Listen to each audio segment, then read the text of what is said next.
La promesa que le hice a mi hija fue sencilla, pero sagrada. Yo le dije que siempre iba a estar allí, sin importar lo que pasara, que si alguna vez ela tivesse medo ou ficasse triste, bastava olhar pro lado, porque o papai ia estar ali. E eu cumpri. Cumpri mesmo nos dias em que o mundo parecia querer me apagar, mesmo quando o frio me fazia tremer nas paradas de ônibus antes do sol nascer, mesmo quando eu só tinha o suficiente para comprar leite para ela ou comer um sanduíche velho no almoço. Escolhi ela. Sempre escolhi ela. Era o nosso segredo. Ela dizia que eu era o herói dela, que mesmo sem capa, eu voava até a escola para vê-la sorrir. E isso era verdade. Eu dava um jeito de sair mais cedo, mesmo correndo o risco de ser demitido. Me escondia atrás das árvores, esperando o recreio, só para vê-la correr com os coleguinhas. Às vezes eu levava uma maçã cortada em pedacinhos, do jeito que ela gostava, e ela ria dizendo que eu fazia as melhores maçãs do mundo. Aquelas risadas eram minha única certeza de que estava fazendo alguma coisa certa neste país que às vezes parece feito só para expulsar a gente. Eu vim para os Estados Unidos como tantos outros. Fugi da fome, da violência, da ausência. Mas nunca fugi dela, da minha filha. Nunca usei isso como desculpa para me afastar. Pelo contrário, cada passo que eu dei aqui foi por ela. Cada noite que eu dormi no chão de um quarto dividido com 3 outros homens. Cada turno dobrado de limpeza em shopping. Cada madrugada lavando pratos em silêncio, para não lembrar que do outro lado da fronteira tinha uma vida que eu tinha deixado. Eu lavava aquele chão como se estivesse limpando o caminho para ela caminhar com dignidade um dia. Ela cresceu ouvindo 2 línguas misturadas em casa. Eu lia histórias para ela em espanhol e em inglês. Queria que ela crescesse sabendo quem é, que não esquecesse de onde vem. Nos fins de semana a gente fazia tamales, mesmo que os ingredientes fossem caros. Era o nosso ritual. Ela amassava a massa com a mão pequena e dizia que quando crescesse queria ser chefe de cozinha. E eu respondia que ela podia ser o que quisesse, porque o mundo ia ser diferente para ela. Porque eu estava construindo isso com as mãos, com o corpo, com o cansaço que me rasgava todos os dias. E foi por isso que quando soube que ela ia dançar na escola pela primeira vez, comecei a planejar aquela surpresa. Ela ensaiava na sala, pulava na frente do espelho, perguntava se estava fazendo certo. Eu batia palmas emocionado. Fiz questão de guardar dinheiro por semanas. Reduzi o que comia, recusei convites, fiz pequenos bicos extras. Queria comprar flores para ela. Queria ver o rostinho dela quando eu aparecesse com aquele buquê simples, mas cheio de significado. Sabia que ela não esperava, que ia ficar surpresa, orgulhosa. Queria que ela visse que eu estava lá, que eu estava presente. Porque para mim, presença é amor em carne viva. Lembro do dia como se tivesse acontecido há 5 minutos. Acordei antes do sol. Tomei banho sem fazer barulho, para não acordá-la. Escolhi a camisa que ela disse que gostava. Peguei o buquê que tinha comprado escondido na noite anterior. Margaridas, suas flores favoritas. Passei no mercado e comprei uma barra de chocolate que ela adorava, mesmo sabendo que a escola não permitia. Era um pequeno gesto de rebeldia, de afeto, de quem queria transformar um dia comum num dia memorável. E era isso. Eu queria que aquele dia fosse inesquecível. Eu queria que ela sempre se lembrasse de que, por mais que o mundo fosse duro, o pai dela aparecia com flores. Peguei o ônibus sorrindo. Meu coração batia acelerado. Senti orgulho. Um tipo de alegria limpa, como não sentia fazia tempo. Cheguei alguns minutos antes. Fiquei do lado de fora por um tempo, observando. O pátio estava cheio de crianças, algumas mães tirando fotos, pais conversando, professores correndo de um lado para o outro. E eu ali, com o buquê escondido atrás das costas, esperando o momento certo. Me sentia parte daquilo, mesmo que soubesse que meu nome não estivesse nos registros da escola do jeito certo. Mesmo que soubesse que, para muitos ali, eu não passava de o pai latino. E então eu a vi. Com aquele vestido azul que a gente tinha escolhido juntos no mercado de desconto. Ela girava feliz, os olhos procurando entre os adultos alguém conhecido. Quando ela me viu, sorriu, correu na minha direção, e eu abri os braços. Foi ali, exatamente nesse segundo, que ouvi os pneus cantando.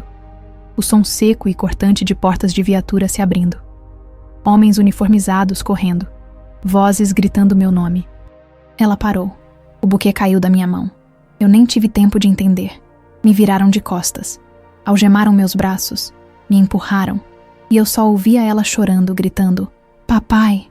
Cada grito dela era uma faca atravessando meu peito. E naquele instante, em frente a todos, com a humilhação queimando minha pele mais do que qualquer sol, eu soube. Eles tinham me esperado ali. Eles sabiam que eu viria. Foi uma armadilha, fria, calculada, e eu não conseguia olhar para ela, porque eu tinha prometido que sempre estaria presente. E naquele dia, eu fui embora, algemado, enquanto ela ficava, sozinha, cercada de olhares, sem entender porquê. Essa foi a última vez que a vi antes da cela, e tudo o que ficou foi o som das flores sendo pisadas no chão, e a dor de ter falhado na única promessa que nunca achei que quebraria. Nunca confié del todo en la directora. Desde la primera vez que me llamó a la oficina, algo en su tono me hizo sentir fuera de lugar. Era educada, sí, pero demasiado medida, como si estuviera actuando. Tenía una sonrisa que no le llegaba a los ojos, y una forma de mirar que hacía sentir como si uno estuviera siendo escaneado, juzgado. Siempre supe que había personas que nos toleraban pero no nos aceptaban. Pero ella era diferente. Había algo detrás de ese escritorio bien organizado que no sabía nombrar. Un frío que no venía del aire acondicionado, sino de su manera de estar. Me llamaba señor Álvarez con un tono casi mecánico, como si el apellido le costara pronunciarlo. Nunca intentó decir mi nombre completo. Siempre se refería a mí de forma formal pero distante. En una ocasión, me pidió que esperara fuera de la oficina mientras ella hablaba con otra madre. Cuando esa madre salió, la abrazó, rieron juntas, y yo entendí. Había dos tipos de padres en esa escuela, los que ella aceptaba, y los que simplemente toleraba porque era su obligación. Pero mi hija era feliz allí. Tenía amigas, maestras que la querían, actividades que amaba. No quería quitarle eso solo por una corazonada mía, así que fingí no notar. Fingí que la directora era solo seria, que su manera rígida era parte del trabajo. Me dije que estaba exagerando, que era mi propio miedo hablando más alto que Arrasão, y cada vez que ella me entregaba los informes de la niña, yo asentía en silencio, agradecía, y me marchaba lo más rápido posible. No quería incomodar, no quería dar motivos. A veces, durante las reuniones escolares, hacía preguntas extrañas. ¿Su esposa no viene? ¿Quién se encarga de la niña cuando usted trabaja por la noche? ¿La niña tiene documentos? Me incomodaban, pero pensaba que eran parte de algún protocolo. Me decía a mí mismo que todo estaba bien, que mientras cumpliera, mientras fuera puntual, trabajador, nadie se metería conmigo. Ingenuo, tan ingenuo, porque esas preguntas no eran curiosidad, eran piezas de un rompecabezas que ella ya estaba armando. Recuerdo una vez, meses antes de mi detención, que me pidió llenar nuevamente una ficha de información familiar. Dijo que habían actualizado el sistema, que era necesario. Noté que pedía datos que antes no estaban. Lugar de nacimiento exacto, situación migratoria, números de identificación. Sentí el corazón apretarse en el pecho, pero lo hice. No quería que pensaran que estaba escondiendo algo. Y así, con mi propia mano, le entregué todo lo que necesitaba. Cada dato fue una bala que más tarde me dispararían al corazón. Luego vino la vigilancia disimulada. Profesores que antes me saludaban con afecto, empezaron a evitar mi mirada. La recepcionista comenzó a pedirme identificación cada vez que iba, incluso cuando ya me conocía.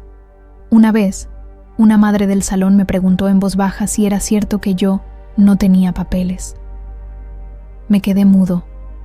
Ella dijo que había escuchado rumores. Que algunas personas estaban preocupadas. ¿Preocupadas por qué? Por un padre que trabaja, que ama a su hija, que asiste a todas las actividades escolares. ¿Qué les daba miedo exactamente? ¿Mi acento? ¿Mi piel? ¿Mi historia? Empecé a notar un patrón. Otros padres latinos también comenzaron a desaparecer de las actividades. Un padre salvadoreño con quien solía conversar en la entrada ya no venía. Una madre hondureña dejó de traer a su hijo y nadie supo más de ella. Y cada vez que preguntaba, me decían que habían decidido cambiar de escuela, que se habían mudado. Pero era mentira. Todos sabíamos. El miedo había llegado. Se sentía en los pasillos, en los silencios, en las miradas que bajaban cuando un nombre hispano era llamado al frente. Y en el centro de todo, ella, la directora, con su peinado perfecto, su voz suave, su cara de porcelana.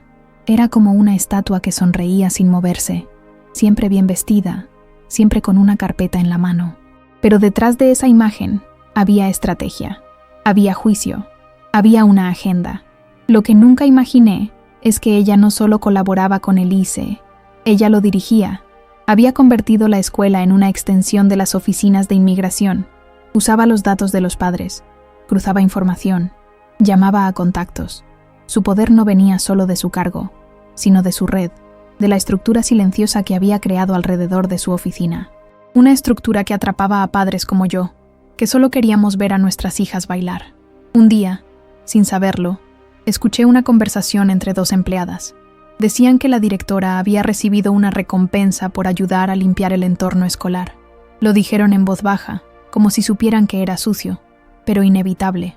Una dijo que era mejor así, que la escuela se estaba volviendo más segura. Me quedé paralizado detrás de la puerta.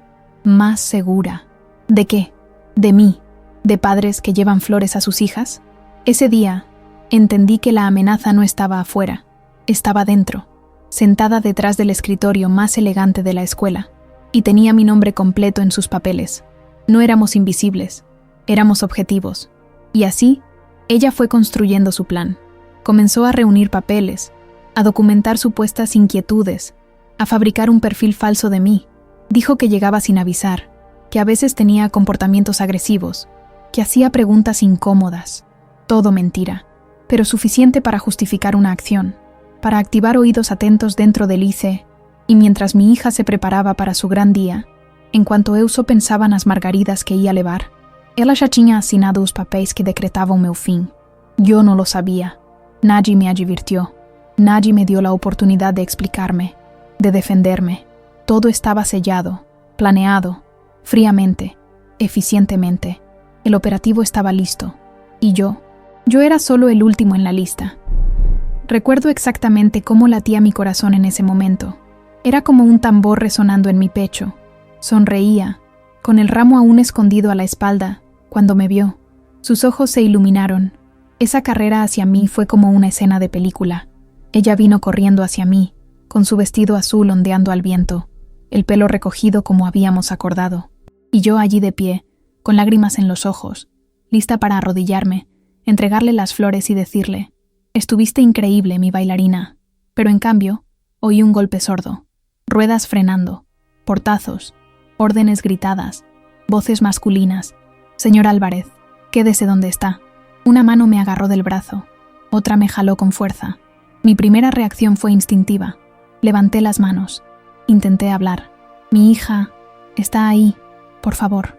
Pero nadie escuchaba, nadie veía. Delante de ella, delante de toda la clase, de los profesores, de los demás padres. Me empujaron contra el coche. Me esposaron como si fuera un delincuente peligroso. Uno de los agentes habló con frases automáticas y preestablecidas. «Está detenido por violar las leyes de inmigración». Todo en un inglés rápido, impersonal y cruel. Y ella se quedó quieta, paralizada, con los ojos abiertos, con la boca abierta. Las flores cayeron al suelo antes de que pudiera entregárselas. Vi volar un pétalo, aplastado por el pie de uno de los agentes. El ramo que se suponía sería un recuerdo feliz se convirtió en un símbolo de vergüenza. Gritó: «¡Papá!», pero a nadie le importó, y ni siquiera podía tocarla. No podía explicarlo. No podía decirle que todo había sido un error, porque no lo era. Estaba planeado. Era frío. Era real. Los demás padres empezaron a retroceder. Algunos miraban con lástima. Otros susurraban. Oí susurros. Inmigrante ilegal. Sabía que había algo extraño en él. Pobre niña. Una profesora intentó acercarse, pero un guardia de seguridad la retuvo. La directora también estaba allí, distante, con los brazos cruzados, con expresión severa. Sus ojos me observaban como si presenciara la ejecución de un plan. No mostraba ira, ni compasión, solo control, como diciendo: «Orden cumplida». Mi hija fue sujetada por una profesora. Lloró, gritó, intentó correr hacia mí, pero no la dejaron. Y eso fue lo que me destruyó más que las esposas, más que el empujón, más que la mirada de la directora. Fue darme cuenta de que mi hija me necesitaba, ahí mismo, en ese momento. y me estaban arrebatando de ella, por un sistema que me veía como una amenaza, por una mujer que usó su posición para aplastarme. En el coche patrulla, temblaba, pero no de miedo, de impotencia. Accidentalmente me golpeé la cabeza contra la ventanilla mientras el coche se alejaba a toda velocidad.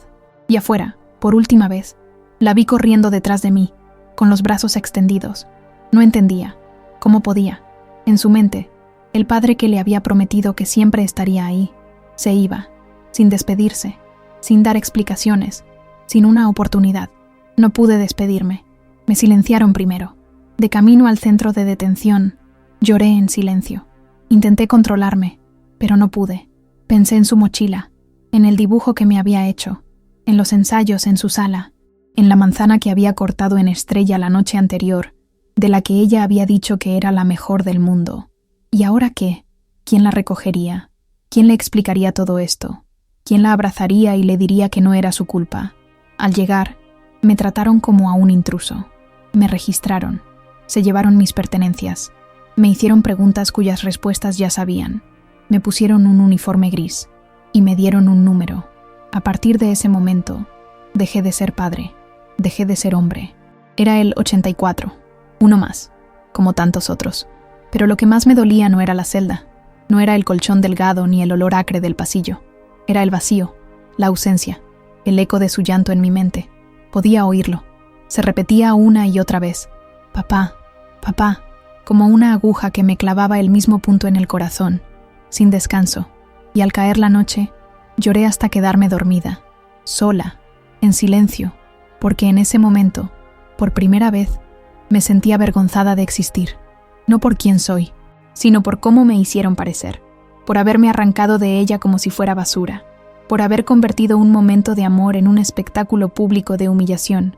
Y todo esto sucedió porque me atreví a amar a mi hija a plena luz del día, porque le llevé flores para decirle, estoy aquí, porque intenté ser visible, aunque fuera extranjera, porque sonreí demasiado, porque confié demasiado, porque olvidé que, en este país, la sonrisa de un padre latino puede ser vista como una amenaza, y su amor, como una prueba en su contra. Las horas que pasé en esa celda fueron como días enteros suspendidos en el aire. El frío del concreto se metía por los huesos, pero lo que más congelaba era la incertidumbre. Nadie me decía nada.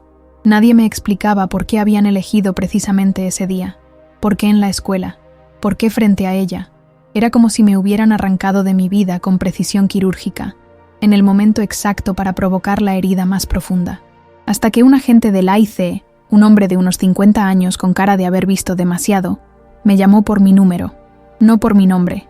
Ya no me llamaba señor Álvarez, no me llamaba papá, me llamaba Detainee 7342. Así me condujo a una pequeña sala sin ventanas, un escritorio, una silla, una carpeta, sacó unos documentos. Me dijo en voz baja que yo tenía derecho a permanecer en silencio, que podía hacer una llamada. Y luego, sin mirar directamente, me deslizó la hoja principal del expediente. Ahí estaba mi nombre, mi dirección, el nombre de mi hija, fechas, horarios, fotografías de la entrada de la escuela, mi lugar de trabajo, la dirección del pequeño departamento que compartía con un amigo guatemalteco. Todo, cada pedazo de mi vida estaba ahí, impreso en tinta negra. Y luego vi la firma, nombre completo de la denunciante, Caroline Hutchins, directora escolar. Sentí un calor subirme por el pecho, como si algo me quemara desde adentro, como si en medio del frío de esa sala, una parte de mí comenzara a incendiarse. Ela, foi ela, a mulher que apertou minha mão nas reuniões, que elogiou os desenhos da minha filha, que sorriu quando entreguei os documentos da matrícula. Foi ela quem entregou tudo. Ela quem construiu o castelo de papel onde me enterrariam. Las acusaciones eran frías, meticulosamente calculadas. El expediente decía que el señor Álvarez había mostrado comportamientos sospechosos en múltiples ocasiones, que había dudas sobre su estatus migratorio basadas en información obtenida mediante formularios escolares, que la administración consideraba necesario alertar a las autoridades para proteger el bienestar del entorno escolar. Leí esa frase varias veces. Proteger el bienestar del entorno escolar. ¿De quién exactamente me estaban protegiendo? ¿De un padre que lleva flores? ¿De alguien que corta fruta en forma de estrella? ¿De un hombre que trabaja hasta la madrugada para pagar uniformes y materiales escolares? Me quedé mirando el papel, en shock. Y entonces lo entendí todo. No fue una coincidencia. No fue un malentendido. Fue una operación cuidadosamente ejecutada, planeada con tiempo, con estrategia. Y yo había sido el blanco desde el primer día en que aparecí con ese acento que no podía ocultar. La directora había recolectado información por meses. Había utilizado el sistema escolar como su base de datos personal. Cada formulario que firmé, cada número que entregué, cada visita que hice a la oficina de orientación había sido registrada. Incluso detalles mínimos, como quién recogía a mi hija cuando yo trabajaba, si tenía seguro médico, si hablaba inglés fluido o no. Todo eso fue usado para pintar un retrato de riesgo, de amenaza. Más adelante supe que no era la primera vez que lo hacía, que ya había otros casos parecidos, padres que desaparecieron de un día para el otro, madres que fueron reportadas por supuestos comportamientos inusuales. Y todos, absolutamente todos, eran latinos, inmigrantes, trabajadores, gente invisible hasta un momento en que osaba ser vista de más. Pero lo peor no era la frialdad del expediente, lo peor era la traición. Yo confié en ella, confié en esa escuela, confié en el sistema.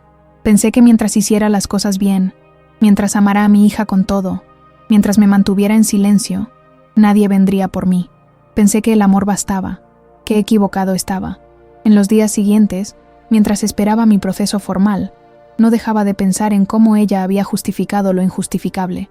Dijo que su deber era proteger el ambiente escolar, que tenía preocupaciones legítimas sobre mi situación, que la información había sido recolectada legalmente a través de formularios escolares. Legal. Esa palabra me retumbaba en los oídos, como si la legalidad pudiera validar una emboscada, como si la ley sirviera para justificar el destrozo de una familia inocente. Mi hija no volvió a la escuela después de eso. Lo supe por una maestra que tuvo el valor de escribirme una carta anónima. Dijo que la niña no quería salir de la casa, que lloraba todo el tiempo, que en la sala de clases su silla estaba vacía y nadie la mencionaba, como si su existencia misma fuera demasiado dolorosa de recordar, como si la presencia de mi hija fuera una mancha incómoda en una escuela que prefería no mirar a los ojos de los hijos de los deportados. Esa misma maestra me contó algo que me dejó sin aliento. Dijo que, días antes de mi detención, la directora tuvo una reunión privada con 2 oficiales del ICE, que nadie sabía los detalles, pero que después de esa reunión hubo una reunión de emergencia con el personal de seguridad de la escuela, que se les instruyó sobre protocolos de cooperación en caso de intervención federal. O sea, todo estaba coordinado. Desde el momento en que decidí ir a la presentación de mi hija, a llevarle flores, a abrazarla en público, yo ya estaba condenado. Aquella mañana no fue casualidad, foi armadilha. E fui eu que caminhei direto para ela, com o coração aberto e o buquê na mão. Me perguntei muitas vezes por quê.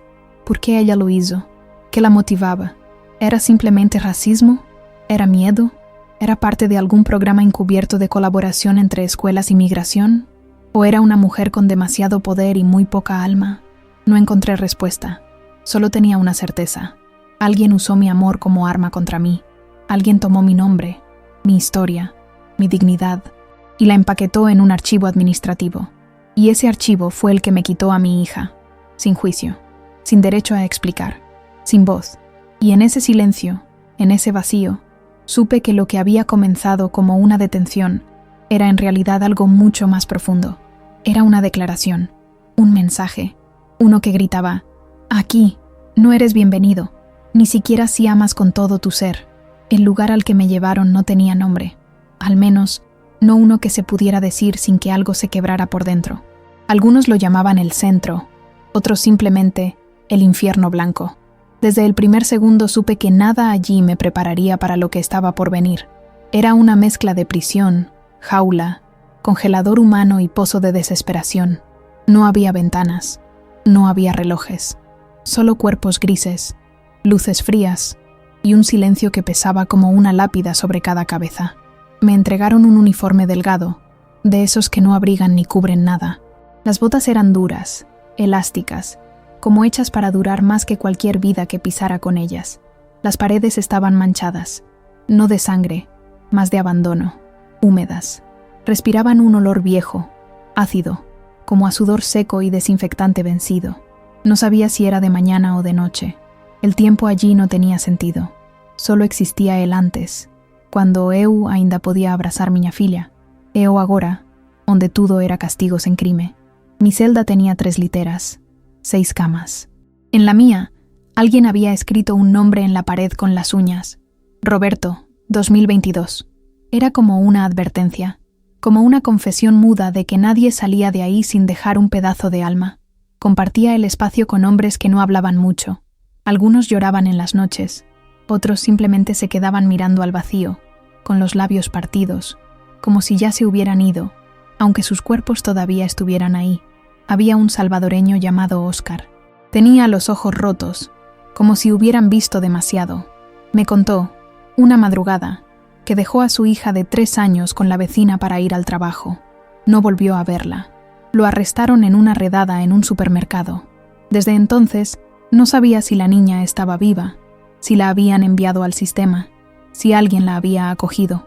Lloraba como un niño, escondido bajo la manta, cubriéndose el rostro con las manos ásperas. Luego estaba Juan, de Guatemala. Tenía un corte en la muñeca que se hacía más profundo cada semana.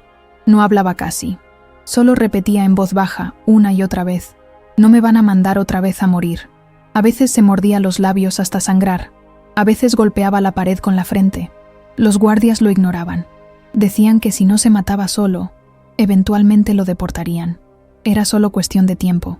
Y en medio de todo eso, yo me sentaba cada noche en el rincón más oscuro de la celda, con las rodillas al pecho, y pensaba en ella, en su voz, en su dibujo, en su mirada congelada mientras me arrastraban.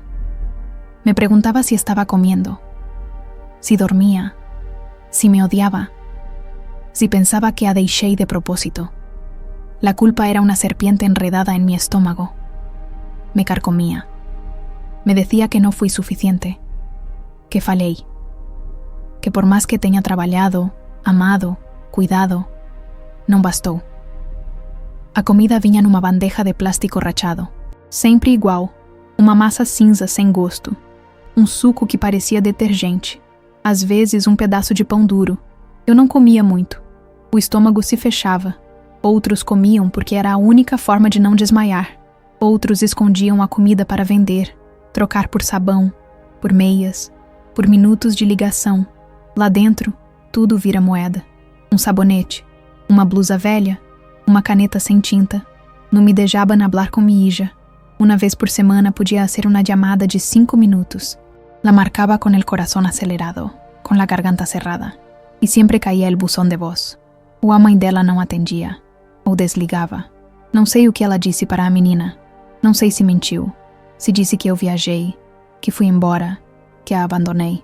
Y esa dúvida me mataba más que cualquier cela.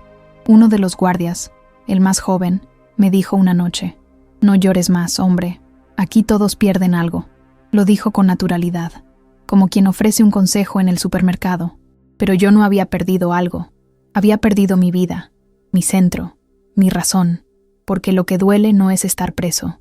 Es saber que alguien allá afuera te espera, te necesita, y no puede entender por qué desapareciste. Porque para un niño, la ausencia no tiene leyes, solo tiene dolor. Hubo una noche, en especial, que nunca voy a olvidar. Tenía fiebre, me temblaban las manos, no podía respirar bien, el aire era denso, el cuerpo no respondía, nadie me ayudó. Me dejaron tirado en la cama de abajo, sudando, delirando. Escuchaba voces, gritos de otros internos, pesadillas mezcladas con recuerdos. En uno de esos momentos, vi a mi hija frente a mí, sonriendo. Extendía as mãos e decía: papá, te hice un dibujo. Y cuando fui pegar, ela sumía. Acordei gritando, sozinho, molhado, y con un pedazo de alma a menos. La única medicina que me dieron fue agua.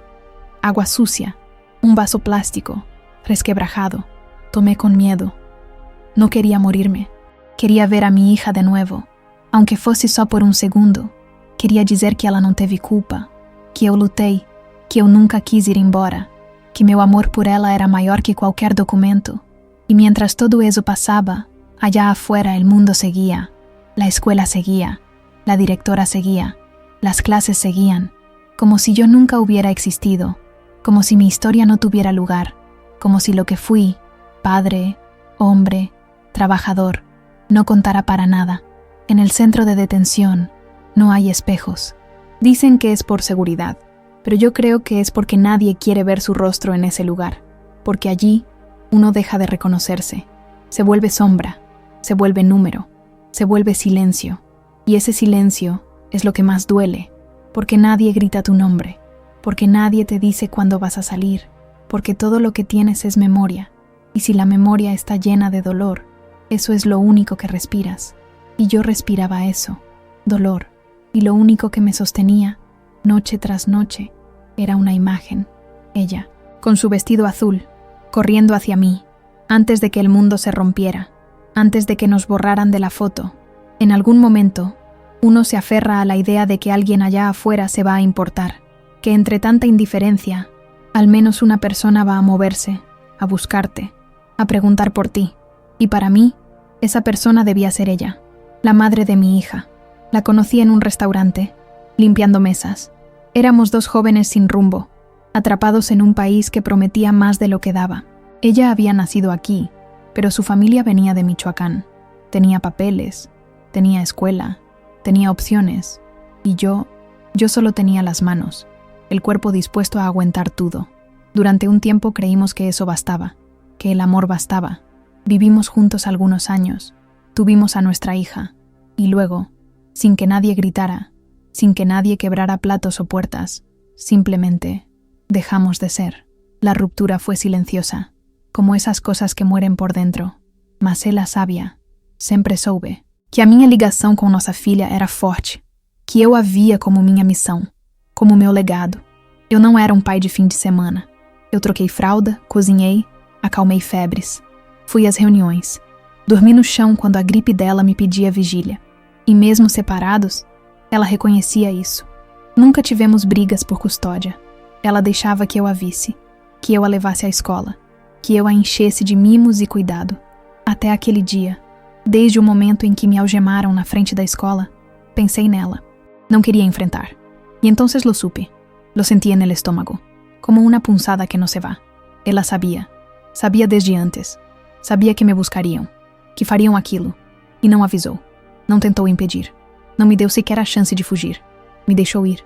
E talvez tenha achado que estava fazendo a coisa certa.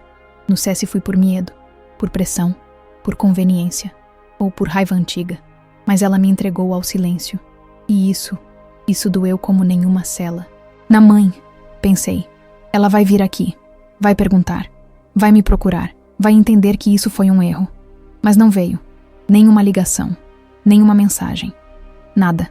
Los dias pasaram em el centro de detención. Cada vez que pedía la llamada semanal, la marcaba con los dedos trémulos, esperando. Su número, siempre el mismo tono, a veces el buzón, a veces silencio. En alguns dias, alguém me atendia e desligava, sem dizer uma palavra.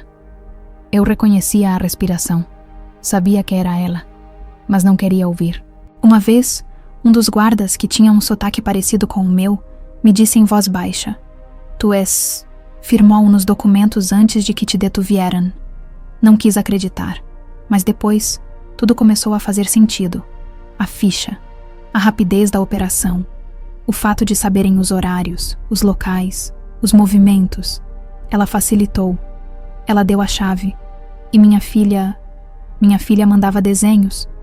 Uma assistente social que tinha acesso às crianças da escola me trouxe 2. Um mostrava uma flor esmagada no chão, e ela ao lado, com lágrimas azuis. No outro, ela desenhou a si mesma com uma capa vermelha. E eu, atrás das grades, sorrindo. Embaixo, escreveu: "Papá, aún eres mi héroe." Recebi aquele papel com as mãos tremendo. Foi a primeira vez que chorei em voz alta dentro da cela. Os outros detentos me olharam em silêncio. Um deles, um dominicano com os olhos cheios de histórias, colocou a mão no meu ombro e disse: "Eso no te lo quitan, hermano. Esse amor nadie te lo quita." Mas era difícil acreditar, porque do outro lado, a mulher que também era mãe fazia de conta que eu não existia. Dizia às autoridades que não se sentia segura, que tinha receio de deixar a menina comigo, como se eu fosse um criminoso, como se todos os anos de dedicação fossem descartáveis, como se o medo dela valesse mais do que a verdade. Soube, por um advogado voluntário, que ela havia tentado entrar com pedido de custódia total, usando minha detenção como argumento, dizendo que eu era instável, imprevisível, que nossa filha precisava de proteção. Mas proteção de quê? De mim. El abogado tratou de explicar-me com cuidado que, neste país, la narrativa lo es todo, que si alguien con papeles dice que tiene miedo, la ley escucha, que si un inmigrante sin estatus dice la verdad, nadie la escribe, que aunque yo tuviera pruebas, fotos, recuerdos, isso no bastava. No papel, ella tenía la bandera. Eu tinha só a minha história. Aos poucos fui entendendo que eu estava sozinho, que a mulher com quem compartilhei anos, uma filha, uma vida, já havia escolhido de que lado ficaria. E não era o meu. Mas minha filha, ela resistia, através dos desenhos, das palavras enviadas por terceiros, de pequenos bilhetes escritos com canetinha rosa, cheios de erros de ortografia, mas carregados de amor. Um deles dizia: "Papá, te espero com mis tamales." E isso me matou, porque ela lembrava dos nossos sábados, de quando cozinhávamos juntos, de quando ela amassava a massa e dizia que era mágica. Enquanto isso, a mãe tentava apagar isso, reescrever nossa história, como se fosse possível arrancar a raiz sem destruir a árvore. E ali, sentado naquela cela, percebi que o mais cruel não era o que fizeram comigo, era o que estavam tentando apagar nela. Porque quando você tira de uma criança o direito de amar livremente seu pai, você planta dentro dela uma dor que nunca desaparece. Yo no quería pelear con la madre de mi hija. Nunca quise hacerla mi enemiga, pero me convirtió en un fantasma, en un nombre que no se menciona, en una historia que no se cuenta. Y en ese silencio, perdimos los tres, porque no hay victoria en borrar al otro, solo queda ausencia. Y la ausencia, cuando se impone, se vuelve herida, una que no cicatriza, una que sangra en silencio. Había dejado de esperar justicia. En ese lugar, uno aprende rápido que la esperanza es una forma lenta de morir. Cada día se parece al anterior. Los mismos gritos sordos, el mismo pan duro, los mismos hombres quebrados que ya no recuerdan sus cumpleaños. Yo me aferraba a la voz de mi hija, a sus dibujos, a sus frases con ortografía infantil, pero incluso eso comenzaba a desgastarse. La culpa me consumía, la rabia me mataba, y la resignación me adormecía, hasta que un día algo cambió. Fue en una tarde cualquiera. Nos habían sacado al patio, un rectángulo cercado de concreto con un pedazo de cielo gris arriba. Éramos 23 hombres mirando el cielo como si fuera la única cosa limpia que aún podíamos tocar con los ojos. Entonces un guardia me llamó, gritó mi número. Pensé que sería otra revisión, otra humillación, pero cuando entré a la sala de visitas legales, lo vi. Era joven. No tendría más de 35 años. Traje sencillo, cara cansada, ojos firmes. Tenía acento como o meu, y cuando disse meu nome, pronunció certo. Isso me desarmó. Señor Álvarez, mi nombre es Gabriel Márquez. Soy abogado de migración. Vine porque su caso llegó a mis manos a través de una organización de derechos civiles. No le prometo nada, pero quiero escucharlo. E eu desabei. Durante mais de uma hora, contei tudo. A prisão, a diretora, as flores, minha filha, a omissão da mãe, a cela, os desenhos, o medo, a febre, cada detalhe. E ele ouvia, sem interromper. Anotava com caneta preta em um caderno simples. A cada frase minha, seus olhos se endureciam um pouco mais. Não por mim, mas pela estrutura que permitia aquilo. Quando terminei, ele fechou o caderno com força e disse: "Esto no es un error, es un abuso sistemático, y no podemos dejarlo pasar." Nos dias seguintes, ele começou a cavar, a pedir documentos, a buscar antecedentes. Usou contatos, falou com ONGs, ativistas, jornalistas. Descobriu que aquela diretora, Caroline Hutchins, já havia feito outras denúncias parecidas, que havia uma lista informal de pais indocumentados, que ela reunia informações dos formulários escolares e passava para agentes de imigração, amigos. Tudo fora dos registros oficiais. Tudo com respaldo tácito de certas autoridades locais. Gabriel conseguiu acesso a arquivos internos da escola e encontrou relatórios forjados, alegações falsas sobre meu comportamento, comentários manipulados de professores, relatos anônimos sobre comportamentos suspeitos que nunca aconteceram, e mais grave ainda, provas de que a diretora tinha feito reuniões privadas com o ICE, sem qualquer protocolo legal. Esto es persecución, disfrazada de burocracia escolar, disse ele mostrando os papéis. E vamos a exponer-lo. Uma das assistentes sociais que ainda simpatizava com minha história conseguiu convencer a escola a entregar cópias dos desenhos da minha filha. Aqueles mesmos que me tinham salvado das noites mais escuras. Gabriel os colocou como evidência no processo. Não eram apenas rabiscos de uma criança. Eram gritos de socorro. Era a prova de que o dano não era só legal. Era humano, emocional, irrecuperável. Mas ele sabia que precisava mais. E foi atrás. Falou com uma ex-funcionária da escola, que pediu anonimato. Ela revelou que meses antes, a diretora havia se vangloriado em uma reunião privada, dizendo que já tinha limpado 5 famílias do sistema, que não queria ilegais rodeando seus alunos americanos, que fazia o que o governo não tinha coragem de fazer. Gabriel gravou o depoimento. Juntou aos autos. Durante todo esse tempo, ele ia até o centro quase toda semana. Me atualizava. Me tratava como pessoa, como pai, como homem. E isso, para mim, já era mais do que o sistema me tinha dado em toda a minha vida naquele país. Ele também fez contato com a avó da minha filha, mãe da minha ex. Uma mulher dura, religiosa, mas justa. Ela confirmou que eu sempre fui presente, que nunca faltei com minha filha, que a menina me adorava. E mais, disse que havia aconselhado a filha a não me entregar, que ela havia ignorado os conselhos. Esse depoimento foi essencial. Gabriel não fazia promessas, mas em seus olhos havia uma certeza. Ele não ia recuar. E quando começamos a ganhar força, quando os documentos começaram a circular entre jornalistas independentes, quando os olhos de fora começaram a olhar para o caso com atenção, o sistema começou a tremer. Un periodista latino escribió un artículo titulado «Padre detenido tras llevar flores. Educación o delación». Se viralizó. Otros medios lo replicaron. Aparecieron activistas, organizaciones. Gente de todos lados empezó a preguntar, ¿cómo es posible que una escuela se convierta en brazo del ICE? Gabriel me trajo una copia impresa del artículo. Lo leí en voz alta. Y por primera vez, me escuché contando mi historia desde afuera. Y era forte. Era real. Era cruel demais para ser ignorada. A partir daquele momento, deixei de ser só um número. Comecei a ser visto, a ser ouvido, por ele, pelos outros, pela sociedade. Y aunque todavía estaba tras las rejas, sentí algo que no sentía hacía mucho tiempo.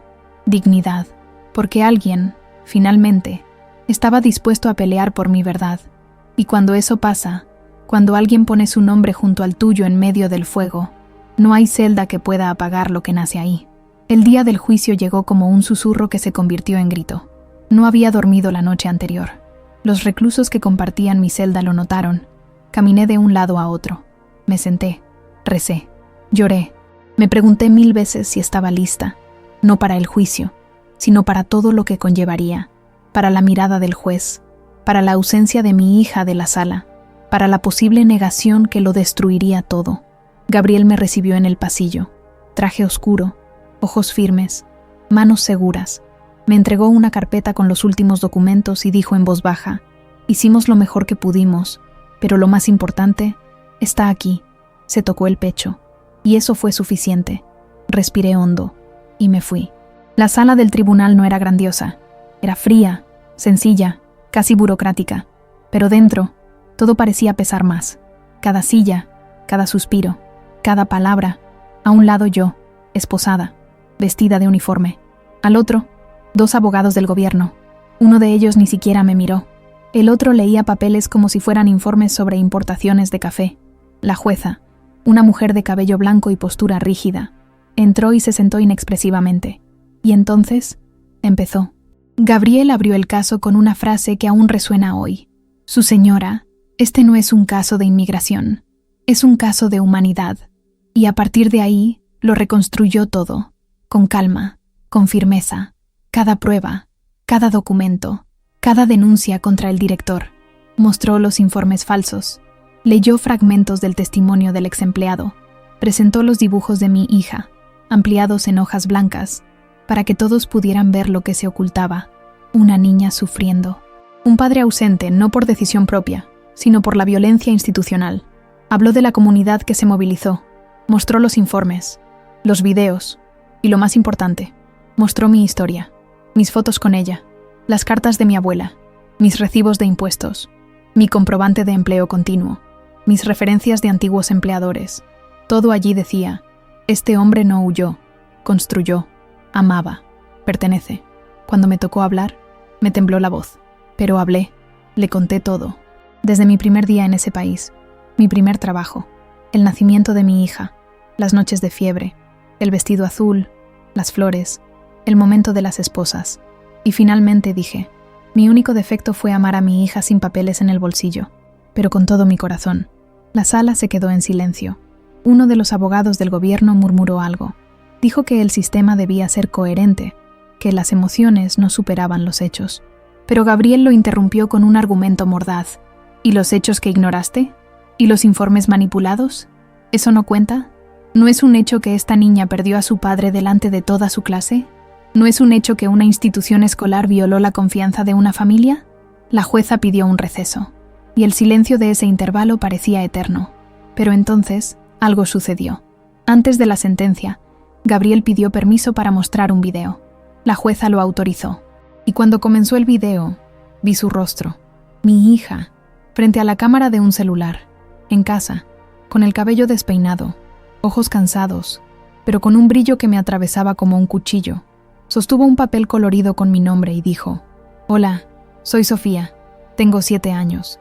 Mi papá me abraza fuerte, me canta cuando tengo miedo, me hace dibujos en la mesa. No quiero que me manden lejos, porque mi casa sin él no es una casa. La jueza cerró los ojos por un momento, respiró hondo y ordenó que apagaran el video. Dijo que necesitaba analizar el caso más a fondo, que la decisión se pospondría 5 días. 5 días, una eternidad. De vuelta en la celda, contaba los minutos. Dormí poco, comí menos, pero me aferraba a esa imagen de ella, a esa voz, a los ojos llorosos de la jueza. Había algo ahí, un vacío, una posibilidad. Al tercer día, Gabriel apareció inesperadamente. Sonrió por primera vez. Dijo: tenemos movimiento. El director de la escuela estaba oficialmente bajo investigación. El distrito escolar emitió un comunicado público, y el caso había atraído la atención nacional. Miles de mensajes de apoyo, campañas con hashtags, padres, niños, maestros. Todos decían: basta de silencio. Al 5.º día, no sabía si esperar la libertad o el fin, pero al regresar a esa habitación, la jueza me miró de otra manera, más humana, más dura también, y entonces habló. Este tribunal reconoce que hubo graves irregularidades en la recopilación de información y en la ejecución de la detención. Reconocemos el impacto emocional causado al menor, y aunque las leyes de inmigración son claras, este caso requiere una consideración extraordinaria. Me miró. Señor Álvarez, este tribunal no puede borrar lo que ha vivido, pero puede darle la oportunidad de recuperar lo que aún no ha perdido. Concedió una suspensión temporal de la deportación, permitió mi libertad bajo supervisión y autorizó una revisión de mi caso por razones humanitarias. El día del juicio llegó como un susurro que se convirtió en grito. No había dormido la noche anterior. Los reclusos que compartían mi celda lo notaron. Caminé de un lado a otro. Me senté, recé, lloré. Me pregunté 1000 veces si estaba lista. No para el juicio, sino para todo lo que conllevaría. Para la mirada del juez, para la ausencia de mi hija de la sala, para la posible negación que lo destruiría todo. Gabriel me recibió en el pasillo. Traje oscuro, ojos firmes, manos seguras. Me entregó una carpeta con los últimos documentos y dijo en voz baja: hicimos lo mejor que pudimos, pero lo más importante está aquí. Se tocó el pecho, y eso fue suficiente. Respiré hondo, y me fui. La sala del tribunal no era grandiosa. Era fría, sencilla, casi burocrática, pero dentro todo parecía pesar más. Cada silla, cada suspiro, cada palabra. A un lado, yo, esposada, vestida de uniforme. Al otro, 2 abogados del gobierno. Uno de ellos ni siquiera me miró. El otro leía papeles como si fueran informes sobre importaciones de café. La jueza, una mujer de cabello blanco y postura rígida, entró y se sentó inexpresivamente. Y entonces, empezó. Gabriel abrió el caso con una frase que aún resuena hoy. Su señora, este no es un caso de inmigración, es un caso de humanidad. Y a partir de ahí, lo reconstruyó todo, con calma, con firmeza. Cada prueba, cada documento, cada denuncia contra el director. Mostró los informes falsos, leyó fragmentos del testimonio del ex empleado, presentó los dibujos de mi hija, ampliados en hojas blancas, para que todos pudieran ver lo que se ocultaba. Una niña sufriendo, un padre ausente no por decisión propia, sino por la violencia institucional. Habló de la comunidad que se movilizó, mostró los informes, los videos, y lo más importante, mostró mi historia, mis fotos con ella, las cartas de mi abuela, mis recibos de impuestos, mi comprobante de empleo continuo, mis referencias de antiguos empleadores. Todo allí decía, este hombre no huyó, construyó, amaba, pertenece. Cuando me tocó hablar, me tembló la voz, pero hablé, le conté todo, desde mi primer día en ese país, mi primer trabajo, el nacimiento de mi hija, las noches de fiebre, el vestido azul, las flores, el momento de las esposas. Y finalmente, dije, mi único defecto fue amar a mi hija sin papeles en el bolsillo, pero con todo mi corazón. La sala se quedó en silencio. Uno de los abogados del gobierno murmuró algo. Dijo que el sistema debía ser coherente, que las emociones no superaban los hechos. Pero Gabriel lo interrumpió con un argumento mordaz. ¿Y los hechos que ignoraste? ¿Y los informes manipulados? ¿Eso no cuenta? ¿No es un hecho que esta niña perdió a su padre delante de toda su clase? ¿No es un hecho que una institución escolar violó la confianza de una familia? La jueza pidió un receso, y el silencio de ese intervalo parecía eterno. Pero entonces, algo sucedió. Antes de la sentencia, Gabriel pidió permiso para mostrar un video. La jueza lo autorizó, y cuando comenzó el video, vi su rostro, mi hija, frente a la cámara de un celular, en casa, con el cabello despeinado, ojos cansados, pero con un brillo que me atravesaba como un cuchillo. Sostuvo un papel colorido con mi nombre y dijo, «Hola, soy Sofía, tengo 7 años. Mi papá me abraza fuerte, me canta cuando tengo miedo, me hace dibujos en la mesa. No quiero que me manden lejos, porque mi casa sin él no es una casa». La jueza cerró los ojos por un momento, respiró hondo y ordenó que apagaran el video. Dijo que necesitaba analizar el caso más a fondo, que la decisión se pospondría 5 días. 5 días, una eternidad. De vuelta en la celda, contaba los minutos. Dormí poco, comí menos, pero me aferraba a esa imagen de ella, a esa voz, a los ojos llorosos de la jueza. Había algo ahí, un vacío, una posibilidad. Al tercer día, Gabriel apareció inesperadamente. Sonrió por primera vez. Dijo, «Tenemos movimiento». El director de la escuela estaba oficialmente bajo investigación. El distrito escolar emitió un comunicado público, y el caso había atraído la atención nacional. Miles de mensajes de apoyo, campañas con hashtags, padres, niños, maestros. Todos decían, «Basta de silencio».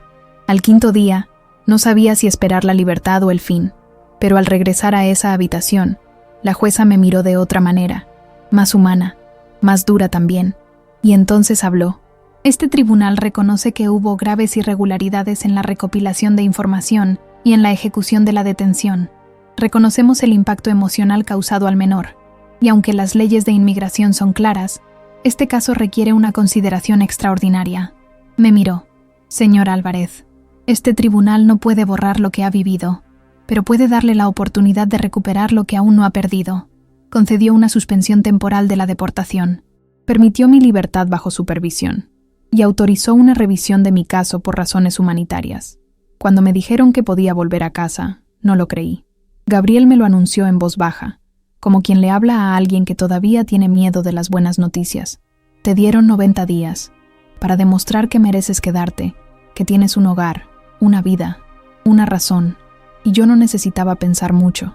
Mi razón tenía nombre, tenía ojos grandes, tenía una risa que había estado ausente en mis sueños desde el día en que me arrancaron de su lado.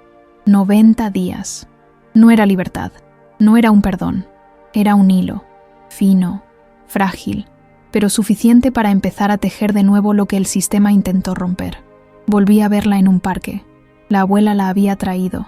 No nos dijeron nada, solo que estaríamos allí, con una distancia prudente, sin cámaras, sin alardes. La vi venir corriendo, con los mismos zapatos desgastados que le había comprado antes de todo, el mismo moño en el cabello, el mismo gesto de morder el labio cuando está nerviosa, y entonces se detuvo frente a mí. Nos miramos, y no dijimos nada, porque a veces las palabras sobran, porque el cuerpo recuerda lo que la mente intenta olvidar, porque el amor no necesita traducción. Ella dio un paso, y luego otro, y cuando sus brazos me rodearon, sentí que algo en mí, algo que había estado muerto, volvió a nacer. Lloramos, mucho. Nos sentamos en el césped, comimos un helado derretido, hablamos de la escuela, del novo desenho que ela estava fazendo, de uma música que queria me mostrar. E por um instante, o mundo parecia certo de novo, como se a ferida ainda estivesse ali, mas ao menos, com as mãos dadas, a dor doía menos. Volvi a viver. Em 90 dias, reconstruí tudo o que pude. Encontrei um novo trabalho, entregas de comida, pequenos concertos, qualquer coisa que pagasse as contas. Gabriel me ajudou a montar uma nova petição, desta vez com base humanitária reforçada. A ONG me orientou sobre como me apresentar nas entrevistas. Pessoas que nunca vi me mandavam cartas de apoio.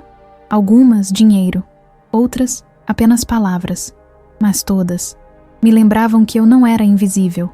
Volvi a ir à escola de minha hija, no como antes, com cautela, com papeles, com acompanhamento. Pero ya no con miedo, porque sabían que yo ya no estaba solo, que ahora había ojos en todo, que ahora cada paso estaba vigilado por gente que se negaba a olvidar. La directora fue retirada. No hablaron mucho de ella. Dicen que pediu licença. Outros dizem que renunciou. Mas a verdade é que perdeu. Não apenas o cargo, mas a máscara, o poder.